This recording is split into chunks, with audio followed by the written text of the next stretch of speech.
Hello everybody, Jose Rodriguez here. It is now Thursday the 20th, about 8:50 in the evening. Earlier I told you guys about a deal that I saw on eBay from a seller in France selling Canon Pro 10s for $16.99. You know, I should have seen through this. This turned out to be a big scam. And unfortunately, one of you, just like I did, fell for it.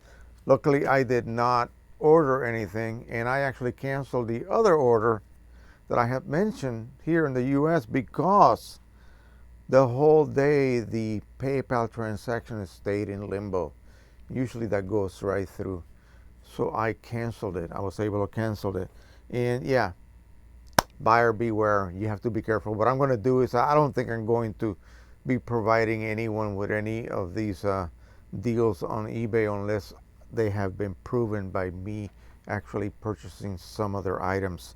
Make sure that it is indeed a legitimate store on eBay. So, as I promised at the end of the video, I was talking about some subject matter that I'm going to be discussing. I found a series of shots having to do with the subject of shoes. This should be quite interesting. Now, some of them were flawless, and then some of them needed a little bit of help. And by the way, I'm going to do another one soon. This will be macro foods. So all sorts of food items taken via macro photography. And those are flawless. Those are flawless. I love them.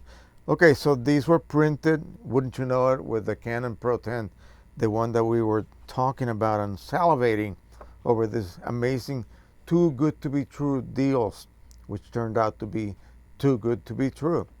So here we have a diagonal lineup of dozens and dozens of shoes. And anytime you line up a repetitive type subject diagonally, it just makes it action. It just creates that action. It could be in this direction or in that direction, but since they are heading or pointing toward that direction, you want to go ahead, always line them up against these two corners here instead of the opposite way, which would be, it would not make sense since you're actually kind of pointing that way. You're going to be moving in that direction, so to speak. So let's put it right up to the camera. Somebody asked if I could put these a little bit closer.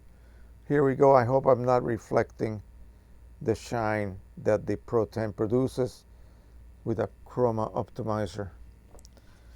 Great shot. I love it. This deserves to be a big poster print at a shoe store. Here are the soles of what appears to be two sports type shoes. I'm not really qualified to comment on the brand or the type because, I use very simple shoes. I'm not into that. This is flawless. It's beautiful. Very graphic, perfectly centered, beautifully framed. And here we go. As you can see, also beautifully rendered. Okay, now we're going to get into the ones that I actually fixed a little bit. So here we have what looks like some fancy, I don't know, croc looking shoes. They're sandals. They're made out of leather, actually. Very nice. A nice array of shoes. Well, I did find a bit of a fault with them. Now, anytime you have this type of setup, you want a homogeneous composition. So you want to be able to not have anything on the edges that's going to deter from the main content. We have a lot of shoes. One is inside the other, one is inside the other in matching pairs. And they have some laying down, some leaning, and then some in the back as well. So this is a display at some market somewhere. Well, this is driving me nuts right here. Very distracting. And this area here with no more shoes. Remember, these are all touching. So we need another set of shoes here in contact. So to fix it, simply crop it. Crop it a little tighter. That's all it takes. Now this is pretty much flawless. It's perfect. Yes, there's still some shoe soles over here, but it's not as distracting as this is. Okay, so simple cropping. I did not change the aspect ratio for you purists out there. It's still the same as it was in the prior example, but this is a lot better. And I look at this and I'm not constantly looking for little faults because there aren't any. Same thing here. Nice pair of shoes at a display. This person shot through a glass window. I can see a reflection. And what is that? Well, that's part of the rear display showing. It wasn't framed close enough. Same thing here. There's a little bit of an edge of this piece of material, and it makes me look at it. That red spot from the camera reflecting off of the glass. It makes me look at it. Simple. Photoshop has the spot healing tool and cropping. That's all it takes. Look at this. This is now perfect.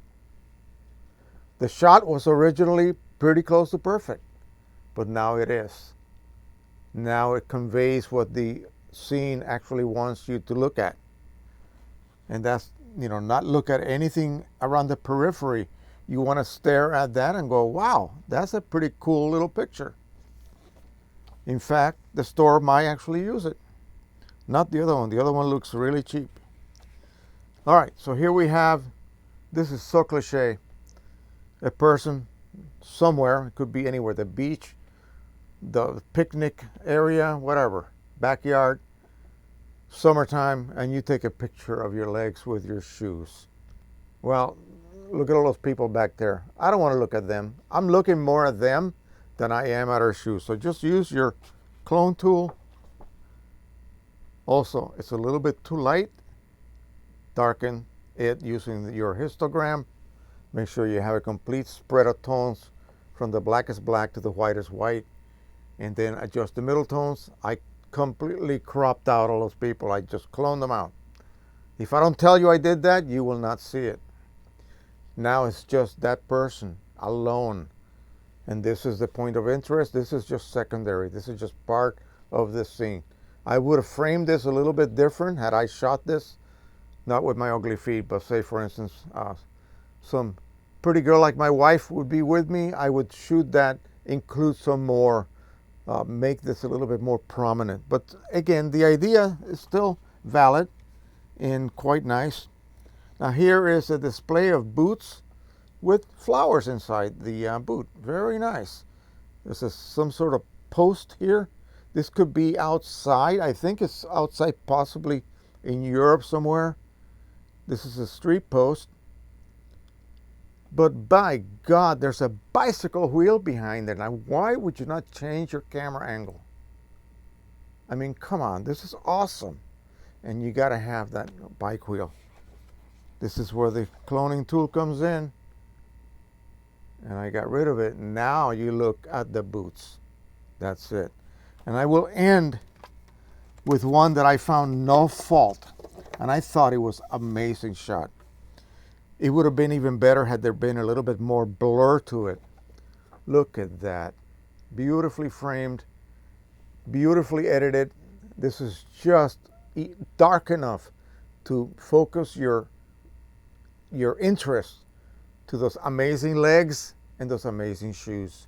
Look at that floor, diagonal. Remember, diagonal. Anytime you have repetitive patterns, line them up diagonal or straight up and down grid.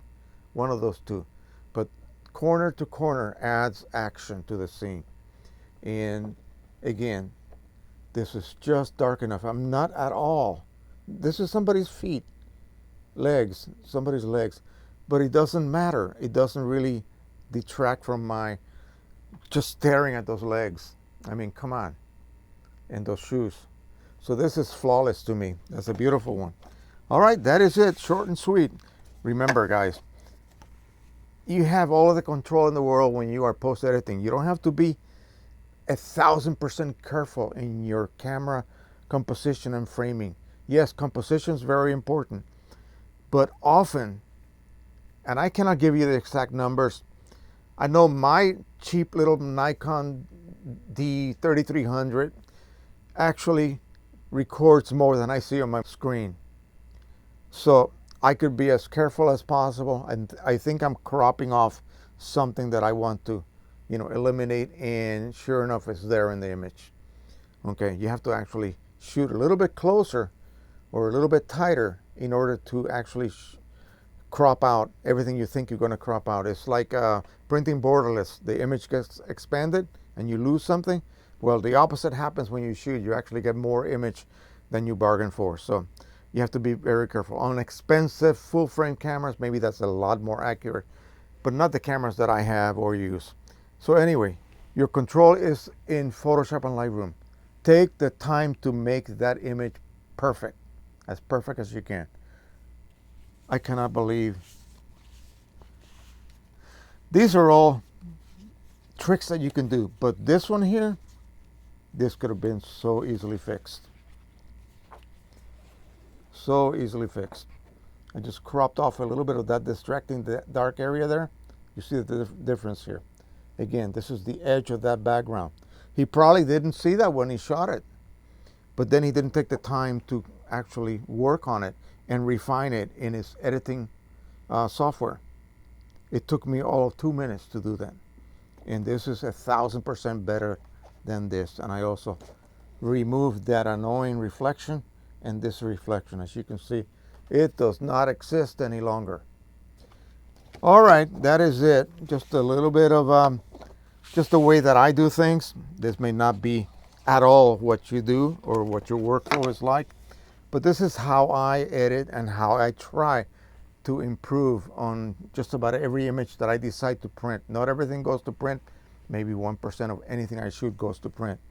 Today, as I said in my earlier video, I was going to go to Walter Reed Army Medical Center to get my meds and my wife's meds. And I always take the time to walk down the hallways and look at all of the photographs that they have. They are huge prints that they have there.